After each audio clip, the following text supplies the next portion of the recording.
लेकिन बहुजन संवाद में आपका स्वागत है। बहुजन संवाद में आज हम बातचीत करेंगे सांसद अनिल हेगड़े जी से। जनता दल यू के राज्यसभा में सांसद हैं। अ, दूसरे सत्र में वे शामिल हुए और उनके बारे में मैं आपको बता दूं बहुजन संवाद के दर्शकों को कि एक बड़े आंदोलनकारी के तौर पर उन्हें जाना जाता है। कई सालों तक उन्होंने बहुराष्ट्रीय कंपनी के खिलाफ में लगातार सत्याग्रह करने का काम किया। 5 साल का रिकॉर्ड जो है पार्लियामेंट स्ट्रीट थाने में उनका है। मतलब ये है कि जिस विचार को लेकर के वो चलते हैं, समाजवादी विचार, उसके अनुरूप काम करने में चाहे जो भी अड़चन आ जाए, उसको पार करते हुए पूरी संकल्प के साथ उसमें आगे बढ़ते हैं।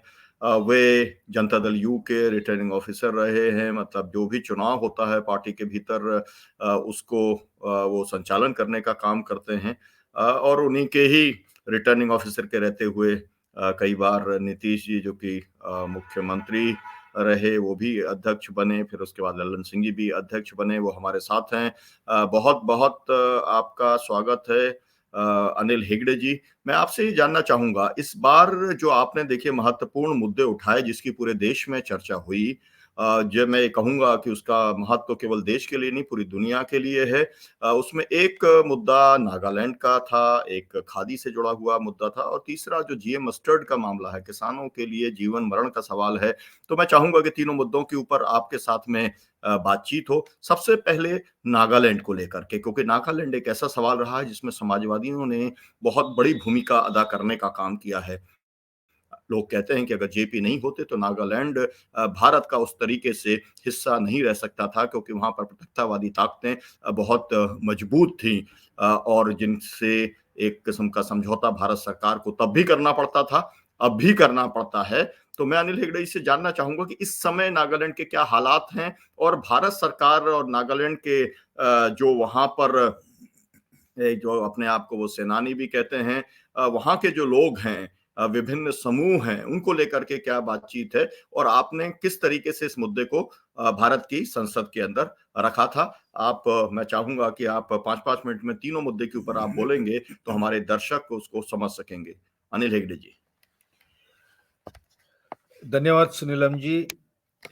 वैसे आप जानते हैं 60 के दशक में जयप्रकाश नारायण जी ने नागालैंड के एक पहाड़ से दूसरे पहाड़ को पैदल चल के वहाँ पर लोगों के बीच उन्होंने वार्ता करने की कोशिश की और लोगों का दिल जीत लिया। और वैसे ही वहाँ का NBCC Nagaland Baptist Christian council जो है, वो लोग भी उनका भी दिल जीत लिए और तत्पश्चात NBCC Nagaland Baptist Christian council ने एक पीस मिशन का गठन किए, जिसमें 3 मेंबर्स थे। एक तो तत्कालीन असम के मुख्यमंत्री बीपी चालीहा और माइकल स्कॉट और जयप्रकाश नारायण। और इसी उस समय नागालैंड में जो इंसर्जेंसी चरम पे था और 1964 के 6 सितंबर को पीस मिशन ने एक समझौता सीज फायर ट्रीटी पर हस्ताक्षर की और वो एक बड़ा ब्रेक थ्रू था। और उसके बाद भी बीच बीच में बहुत वहाँ पर इंसर्जेंसी रही और वहाँ पर सबसे मजबूत जो संगठन है NSCN IM है। और हाल में ही आज का केंद्र सरकार वहाँ पर उसी संगठन के साथ एक एग्रीमेंट किया जिसका नाम है फ्रेमवर्क एग्रीमेंट। और जब फ्रेमवर्क एग्रीमेंट का साइन हुआ था, लोगों में बहुत उत्साह था। लेकिन इसी बीच वहाँ का जो सक्सेसिव जो इंटरलोक्यूटर्स जो रहे, वो लोग उनका रेकलेस बिहेवियर के कारण वहाँ पर समझौता NSCM जो उसका मेन सिग्नेटरी है, वो नाराज हुए हैं, इसीलिए कि ये जो इंटरलोक्यूटर्स उनके साथ एग्रीमेंट करने के बाद वहाँ का लोकल ग्रुप्स के साथ और लोग के ग्रुप के साथ भी उन्होंने समझौता किया।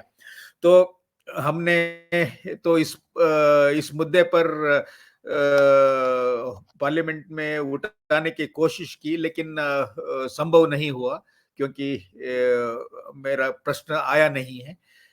लगातार मैंने इसका कोशिश करते आया हूँ। और वैसे समाजवादी आप जानते हैं कि समाजवादी लोग जैसे डॉक्टर लोहिया, जयप्रकाश नारायण, जॉर्ज फर्नांडिस, ये लोग सब हमेशा इस पर पूर्वांचल पर हमेशा नजर रखने के लिए अपना पार्टी के कार्यकर्ताओं को बोले हैं। और हाल में ही आप वैसे भी जान रहे हैं कि हम लोगों का पार्टी का नेता और बिहार के मुख्यमंत्री नीतीश कुमार जी ने पूर्वांचल में बहुत ज्यादा इंटरेस्ट लिया। इसी के कारण अरुणाचल में हम लोगों का 7 विधायक जीत करके आए। और मणिपुर में इसी साल मार्च में हुए, फरवरी और मार्च में हुए चुनाव में हम लोगों का 6 एमएलए जीत गए। और पिछले साल भी जब हम लोगों का पिछले बार जो नागालैंड का चुनाव हुआ, वहां भी एक एमएलए जीता और उन्हीं के कारण वहां पर सरकार भी बना। जो और लेकिन आप जानते हैं कि ये तीनों जगह पे हम लोगों का विधायक लोगों को खरीदा गया है। ये दुर्भाग्यपूर्ण है। सुनील जी। जी, आपने जो बताया खरीद फरोख्त जारी है और ये जो भारतीय जनता पार्टी है, मोदी की सरकार है, अमित शाह हैं, उन्होंने कई जगह पर 8 से ज्यादा राज्यों के अंदर, चाहे वो कर्नाटक हो, चाहे वो मध्य प्रदेश हो, चाहे अभी महाराष्ट्र हो और इसके पहले गोवा, और कई बार जो है जो कह रहे थे पूर्वांचल, असल में वो पूर्वोत्तर की बात कर रहे थे, नॉर्थ ईस्ट की वो बात कर रहे थे। तो नॉर्थ ईस्ट के अंदर भी उसी तरीके की खरीद फरोख्त बड़े पैमाने पर चलती है।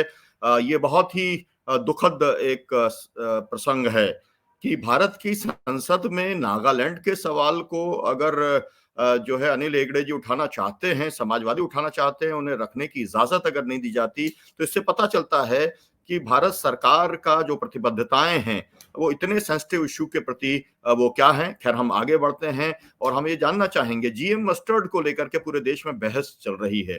जीएम मस्टर्ड को लेकर के आपने वहां पर सवाल उठाया। जो सरकार के दावे होते हैं कि हम जो है ऑर्गेनिक फार्मिंग को बढ़ावा दे रहे हैं, सिक्किम स्टेट को हमने ऑर्गेनिक फार्मिंग के अंदर जो है पूरा तब्दील करने का काम किया है, तो असल में ये पूरा माजरा क्या है? जीएम मस्टर्ड आने से किसानों को क्या नुकसान होने वाला है? और बहुत सरल शब्दों में बताइएगा, क्योंकि इसमें बहुत टेक्निकल शब्द इस्तेमाल होते हैं जो कि आम लोग समझ नहीं पाते हैं। तो मैं चाहूंगा कि आप सरल शब्दों में बताएं कि जीएम मस्टर्ड से क्या नुकसान है और कैसे आपने इसे राज्यसभा के अंदर रखने का आपने काम किया। सांसद अनिल हेगड़े जी। धन्यवाद डॉक्टर सुनीलम जी।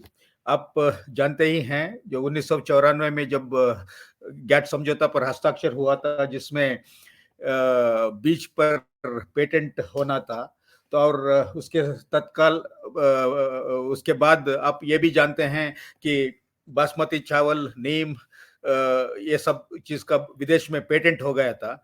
और जो ये परंपरागत हजारों साल से ये हम लोगों का वेद पुराण में सब इसका जिक्र है, और ये हम लोगों के देश का ही जड़ी बूटी रहा है और बीज भी रहा है। लेकिन 2009 में आपने जीएम मस्टर्ड के बारे में आपने कहा, उसका मैं संक्षिप्त में उसका पहले जो बीटी ब्रिंजॉल के बारे में जो 2009 में जेनेटिक इंजीनियरिंग अप्राइजल कमिटी ने जो उसका क्लियरेंस दिया था, उस समय हम लोगों के पार्टी के नेता नीतीश कुमार ने इसके विरोध किए थे। और उसके बाद तत्कालीन पर्यावरण मंत्री जयराम रमेश, उन्होंने ऑपोजिशन का बात सुना और सारे देश में 7 जगह पे उन्होंने पब्लिक हियरिंग रखी। और उसके बाद उन्होंने उनको कन्विंस हो गया कि ये लोगों का स्वास्थ्य पर इससे खतरा है और जानवर के ऊपर खतरा है। इस कारण से उन्होंने इस पर मॉरेटोरियम लगा दिया, रोक लगा दिया, और 2009 से आज तक ये जीएम क्रॉप्स पर रोक लगी हुई है, फूड क्रॉप्स में जो जेनेटिकली मॉडिफिकेशन करने के संबंध में। लेकिन आज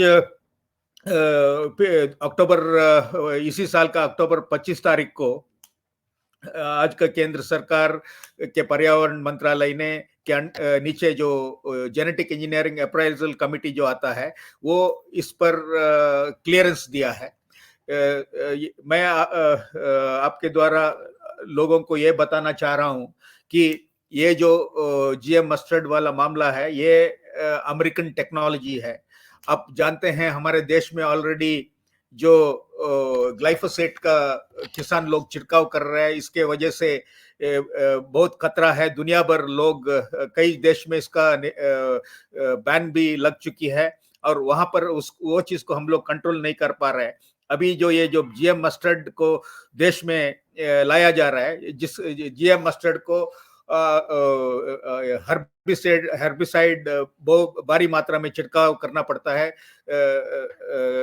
और इसीलिए विदेश में, जैसे कि अमेरिका में, वहां पर हर्बिसाइड ड्रिफ्ट डैमेजेस नाम से पड़ोसी किसान अपना पड़ोस के किसान के ऊपर मुकदमा हजारों की संख्या में वहां पर चल रहा है, और इसका स्वास्थ्य का एक किस्म का कैंसर वहां पर आ रहा है, और जिसके वजह से वहां का जो पेस्टिसाइड कंपनी मॉन्सेंटो को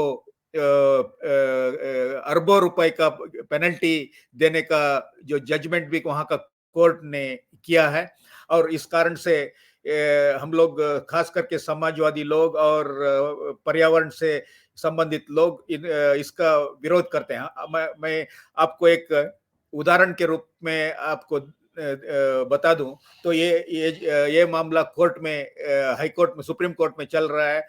जिन्होंने सुप्रीम कोर्ट में जो मुकदमा दायर किया है, उन्होंने ये एक एग्जाम्पल दिया है कि 1957 में एक थैलोडिमाइड नाम का एक गोली था, जो गर्भवती महिलाओं को दिया जाता था, और 1957 के उस साल जो लोग दुनिया भर ये गोली लिए हैं, वो लोग सब विकलांग बच्चों को डिलीवरी किए हैं।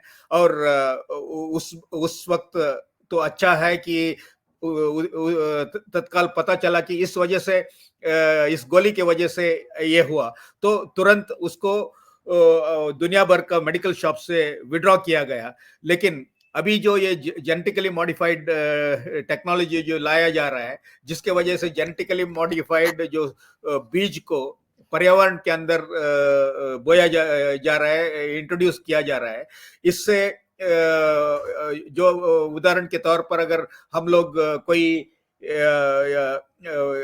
बैंगन का खेती एक कर रहा है, हम लोग जीएम बीटी ब्रिंजॉल अगर वहां पर बोया जा रहा है, पड़ोस के किसान अगर लोकल बैगन को बीज बो रहे हैं, तो वो दूषित हो जाएगा। ये इसके अलावा ये सब बीटी ब्रिंजॉल और जीएम मस्टर्ड के लिए जो हर्बिसाइड, पेस्टिसाइड्स, ये सब चीज का छिड़काव करना पड़ेगा, जिससे आप जानते हैं कि मधुमक्खी सरसों का फूल को बहुत पसंद करते हैं। मधुमक्खी पर, सरसों पर मधुमक्खी जो बैठते हैं, तो और उसके बाद ये जो हर्बिसाइड का छिड़काव के कारण, जो हर्बिसाइड के ऊपर जो मधुमक्खी के ऊपर जो असर पड़ेगा, कई देशों में कॉलोनी कोलैप्स डिसऑर्डर नाम का कारण मधुमक्खी पूरा खत्म हो चुका है। आप ये भी जानते हैं कि मधुमक्खी परागण करता है, जिसके वजह से पेड़ पौधा में ज्यादा फसल आ जाता है। तो इस कारण से हम लोग का मुख्यमंत्री नेता नीतीश कुमार ने इसका उसी समय से यूपीए के जमाने में भी इसका विरोध किया, और आज का प्रधानमंत्री को इसके विरोध में चिट्ठी लिखा है। और हम समझते हैं कि यह सरकार, जैसे रमेश जी ने तो देश भर में 7 प्रदेश में जो पब्लिक हियरिंग रखा, वैसे ये सरकार भी लोगों को और अपना ऑपोजिशन पार्टी को ये बात को सुन करके इस पर रोक लगाना चाहिए जब तक लोगों का राय ना ले। जी, बहुत-बहुत धन्यवाद। आपने बहुत महत्वपूर्ण जानकारी दी। देश के किसानों के लिए ये एक बहुत बड़ा संकट है। मैं दर्शकों को ये बता दूँ कि पूरी दुनिया के अंदर जो जीएम प्रोडक्ट्स हैं, उसका रेट जो है ऑर्गेनिक प्रोडक्ट्स से आधे से भी कम है और दुनिया के अंदर इसकी जो है पूरी की पूरी भरमार है स्टोर्स के अंदर, लेकिन खरीदने वाले नहीं हैं और उसको डंप करना चाहती हैं बहुराष्ट्रीय कंपनियां और भारत की सरकार उनकी कठपुतली के तौर पर यहाँ पर काम कर रही है। मैं आखिरी प्रश्न के तौर पर आपसे चाहूंगा कि आप जो खादी है, खादी के माध्यम से, चरखे के माध्यम से गांधी जी ने इस देश को आजाद कराया था। उन्होंने आजादी के आंदोलन से खादी के माध्यम से हर नागरिक को जोड़ दिया था। लोग अपने घर पे चरखा कातते थे, अपने घर पे अपने कपड़े बुनते थे और उन्होंने कांग्रेस के जो मेंबर्स थे उनके लिए तो एक किस्म का उन्होंने निर्देश दिया था कि आप अपने कपड़े खुद बुनकर ही पहनने का काम करें। दर्शक ये सोच रहे होंगे कि मैं फिर से खादी जो है वो हरा व्यक्ति बनाए इसकी बात मैं कर रहा हूं, लेकिन इस समय जो सवाल उठाया जा रहा है वो ये है कि खादी जो बनाने के लिए जो सूत लगता है और जो लोग इसका जो काम करते हैं, खादी बनाने का काम करते हैं, वो आज संकट में हैं। लाखों लोग बेरोजगार हो गए हैं क्योंकि उनको समय पर जो है कच्चा माल जो मिलना चाहिए वो नहीं मिलता है, फिर खरीदने का पूरा स्ट्रक्चर नहीं है। उस सवाल को भी अनिल हेगड़े जी ने संसद के अंदर बहुत ताकत के साथ में उठाया है। किस तरीके से आपने उठाया और सरकार का क्या जवाब था? आप क्या उम्मीद करते हैं? अगर करीब 5 मिनट में रखेंगे तो अच्छा होगा। डॉक्टर सुनीलम जी, धन्यवाद। मुझे आपसे इजाजत से मुझे एक इम्पोर्टेंट पॉइंट रह गया है जो अपने सिक्किम में जो ऑर्गेनिक फार्मिंग के संबंध में प्रधानमंत्री जी ने उसको एक मॉडल स्टेट बताया और पूरा देश में हम लोग सिक्किम जैसे ही हम लोग बड़ा बनाना चाहते हैं ऑर्गेनिक फार्मिंग, ये बताए। आप जानते हैं ऑर्गेनिक फार्मिंग मतलब इसमें केमिकल फर्टिलाइजर्स और पेस्टिसाइड्स, कीटनाशक का उपयोग नहीं होता है। लेकिन साथियों, ये जो जेनेटिकली मॉडिफाइड क्रॉप्स जो है, इसमें बिना कीटनाशक और बिना हर्बिसाइड यहाँ पर इसमें आप फार्मिंग नहीं कर सकते हैं। और जो भी जेनेटिकली मॉडिफाइड क्रॉप्स से जो खेती होती है वो ऑर्गेनिक फार्मिंग नहीं है। अभी आप ये खादी से संबंधित आपने बहुत मुख्य प्रश्न उठाया जो इस बार मुझे मौका मिला संसद में इस पर बोलने का। साथियों, आप लोग जानते हैं जो खादी वही कपड़ा को, वही फैब्रिक को खादी कहा जाता है जो हाथ से कताई होता है और हाथ से कताई हुआ सूत से ही जो बुनकर कपड़ा बनाते हैं। और जब इसमें सूत का कताई जो खतिन लोग जो बनाते हैं और बुनकर बुनाई करते हैं उसी सूत से, ये अगर खतिन या बुनकर इस दोनों लोगों में कोई एक खत्म हो जाते हैं तो आगे हम लोगों को खादी का कपड़ा नहीं मिलने वाला है। आप लोग जानते हैं कई साल से खादी के बारे में पिछले 7-8 साल से बहुत प्रचार भी हो रहे हैं कि बहुत इसका टर्नओवर बढ़ा है। लेकिन मैं फील्ड में कई प्रदेश का कई जिला में मैंने विजिट किया हूँ। वहां पर हाल ये है कि खतिन लोगों को कच्चा माल नहीं मिलने के कारण वो लोग उनको काम नहीं, साल भर उन लोगों को काम नहीं मिलता है। जब जब मिलता है उन लोगों को एक गुंडी एक सूत बनाने के लिए 7.5 रुपए है और एक दिन में 10 से 12 गुंडी से ज्यादा उन लोगों को नहीं मिलता है। इसके मतलब साफ है कि उन लोगों को 100 से कम, 90 रुपए से कम उन लोगों का वेतन मिलता है।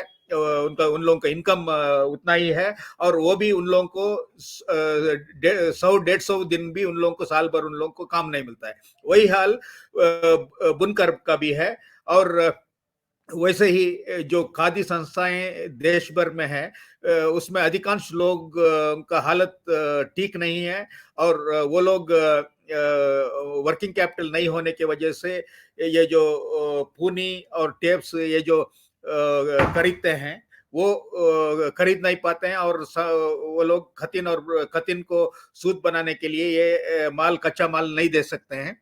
और इस कारण से मैंने प्रश्न उठाया, और जो खादी का जो केवीआईसी जो बोर्ड है, KV Khadi and village industries commission, ये इन लोगों को जो भी एमएमडीए के नाम से जो पैसा उन लोगों को देना है, वो समय पे नहीं देते हैं।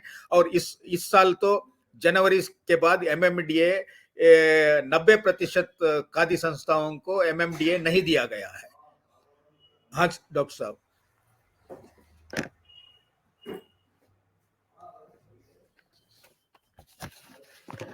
बहुत बहुत धन्यवाद आपका अनिल हेगड़े जी, आपने समय निकाला।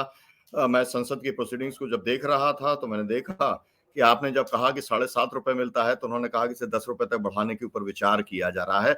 आप समझ सकते हैं कि भारत सरकार जो एक न्यूनतम मजदूरी का कानून बनाती है उसको भी लागू करने के लिए प्रतिबद्ध नहीं है। अगर वो प्रतिबद्ध होती तो कम से कम जो मनरेगा है उसमें 100 दिन के अंदर काम मिलता और सब लोगों को कम से कम न्यूनतम मजदूरी मिलती। और यहाँ पर तो जो उन्होंने बताया है कि 90 ही रुपया मिलता है पूरे देश में, कम से कम मनरेगा के अंदर 100 दिन में से 32 दिन काम मिलता है, उसके अंदर कम से कम 200 रुपया, सवा 200 रुपया मिलता है। तो कितनी बुरी हालत है और खादी के प्रति क्या दृष्टिकोण है। चरखा चलाते हुए मोदी जी अपनी फोटो तो खिंचाना चाहते हैं, उसका लाभ तो लेना चाहते हैं, गांधी जी के चश्मे का, गांधी जी का तमाम सारा उपयोग तो करना चाहते हैं, लेकिन गांधी जी का जो विचार था खादी को लेकर के, उस विचार के लेकर के आगे नहीं बढ़ना चाहते, जबकि इसी विचार से इस देश के अंदर रोजगार भी आ सकता है, लोगों का स्वास्थ्य भी जो है बेहतर रह सकता है। खादी कितनी महत्वपूर्ण है ये पूरी दुनिया के अंदर आज लोग मान रहे हैं। कॉटन के कपड़े ही लोग जो है पहनना पसंद करते हैं, पॉलिस्टर के कपड़े पहनना पसंद नहीं करते। ये पूरी दुनिया के अंदर एक ट्रेंड है, और खादी के माध्यम से इस ट्रेंड को गांधी जी ने आजादी के पहले स्थापित करने का काम किया था। उसी परंपरा को, उसी विचार को समाजवादी होने के नाते अनिल हेगड़े जी संसद के अंदर बढ़ा रहे हैं। आपको बहुत बहुत शुभकामनाएं, आपका बहुत बहुत धन्यवाद बहुजन संवाद से बातचीत करने के लिए। शुक्रिया।